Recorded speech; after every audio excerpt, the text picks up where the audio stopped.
Yo, what is going on, my guys? Welcome to another video. I had to record this because I had some thoughts about Donkey Kong Bananza. So it's funny, man. This is a crazy story. So when this game came out, I did not plan on getting it day one. I did not want to get it on the day of release, and the reason why is because, you know, I like Donkey Kong. You know, he's cool. And I was like, you know what? I'm gonna get it later. I'm not gonna get the game right now. I'm not gonna get it day one. So I waited a couple days, and then I started seeing people saying like, yo, this is the best platformer of all time, like 3D like platformer, best Nintendo's ever made. I'm like, hold on a second, Mario 64 exists. All right, let's all calm down for a second. But I was like, whatever, you know, let the people have their opinions. And then I saw people on Twitter saying, yo, this game is better than Mario Odyssey. And I was like, hold on. And when I saw that, that's what made me buy the game. I was like, listen, I gotta see if this is real. I gotta see if this is actually better than Mario Odyssey, because I couldn't keep these people talking, bro. Mario Odyssey is one of my favorite games of all time. So obviously I was like, you know what? I gotta get DK Bananza. I gotta try it out. And I need to see if it's better than Mario Odyssey. So fast forward to a couple days. I beat the game a couple days ago. I played it and it's really good. I mean, it's a really good game. I love platformers, and this was amazing. I mean, if I had to give the game a score, I'd probably give it like a 9 out of 10, and I'm gonna explain why.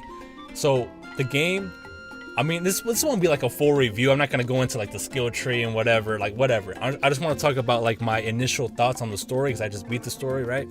So I went into the game pretty blind, and I'm not gonna lie, this game, yeah, you just destroy everything around you. And I don't really see like how, like, half of the game is not even platforming. I'm gonna be real. Like, you're just going through like the level and you're just destroying everything. There's bananas hidden everywhere.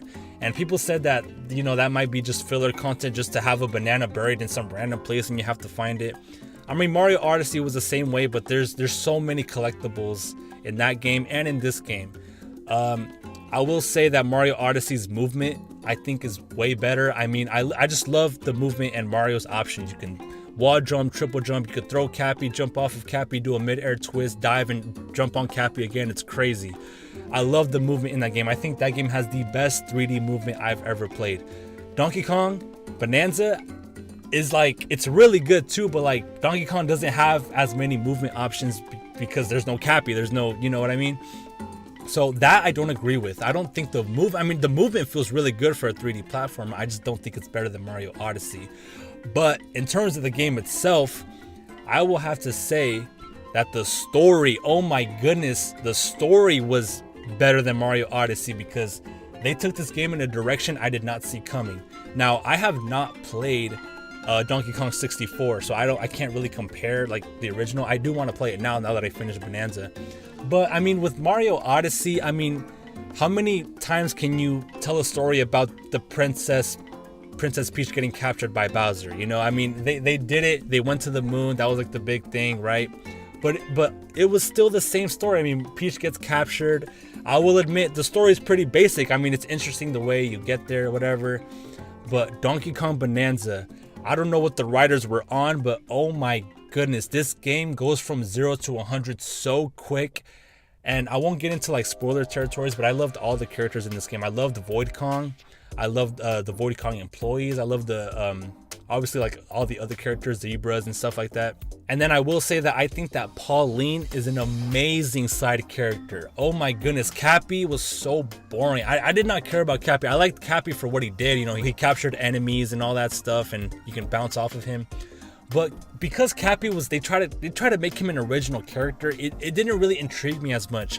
But because you have Pauline, and she's now a little kid instead of being a grown-up, it's like, yo, hold on. It leaves a lot of questions to be answered. I think the development team is the same as Mario Odyssey, so I don't know if they're like trying to connect the stories or whatnot, but it was crazy, like seeing everything come together. I mean, I'm not gonna like go into spoilers like on the ending or anything. I mean, man, I don't want to spoil it, but yo, it was just so crazy, bro. Like the ending, like obviously throughout the game, I was like, yo, this is cool. I love all the mechanics. I love doing the chunk jump, the rolls, whatever, right? The story was alright, it was pretty good. And then you get to these worlds, like they were so cool, and you talk to these people, and then like I swear, dude, the last like 3 hours of this game, it goes from like a 7 out of 10 to like a 9 out of 10 in the span of like a minute, bro. It was crazy. Like, oh my goodness, I can't even say what happened because I can't believe I wasn't spoiled, bro. Like, honestly, but it was crazy, bro. Like, I loved seeing everything come together at the end. I loved the final battle. I loved everything about it. The music was amazing. But I will talk about some of the things I didn't like. Obviously, the performance. I mean, people were saying that the performance was subpar. It didn't keep a stable 60. So when you're just running around and destroying minimal things, the game does stay at 60 frames per second. It looks really nice, really clear, the usual Nintendo art style, but people were right, it does drop. And honestly, I wasn't expecting it to drop this much, but man, this game, at times it is chugging, bro. There's an ability that you get later on in the game that destroys a lot of terrain at once. And the game starts to chug. It's crazy. And if you use that during a crazy boss fight that's also like destroying the terrain, the game will literally like cut to 30 frames. Like, it will stay at 30 frames for like a cool minute, and it's like, yo, what's going on, you know? So that was the thing that was kind of annoying, you know. But the game looks really good. The only thing I didn't like about this game, and I think the footage that I'm using is from the I forgot what this world is called, but it has like the minecarts and stuff. The game looks like off. I don't know if it's just like the color palette or whatever, but everything just looks really red. And I don't know why that is. Maybe it's just the art style. Well, I thought it was the art style, and then when we got to there's another world which is like the resort layer, which is like more like a beach. That's when the game looks I think that's when the game looks the best, was in that resort level, because right there's like just a natural color palette, and you can see like all of the colors and how vibrant everything is, and the water looks really nice too in this game. Even the watermelon looks really good in this game. What the heck? But anyway, when you get to that layer, that's when the game, I think, looks amazing. That's when it shines. I kind of wish the game just looked like that the whole way through, but it's okay. I think it's just like a color palette thing that they try to do when you go to different layers. But it's whatever. And I do think it's super interesting too that this time we're actually going deep into the planet. So in Mario Odyssey, we ended with going to the moon. We actually went up in space.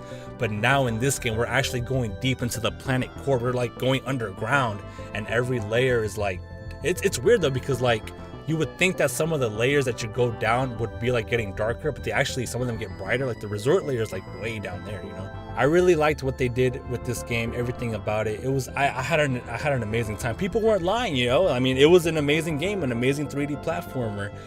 But was it better than Mario Odyssey? I will say that I do think that the story, which is crazy because, you know, Nintendo games and stories, I mean, come on. I mean, they're kind of whatever, especially for like Mario games. It's like, bro, come on.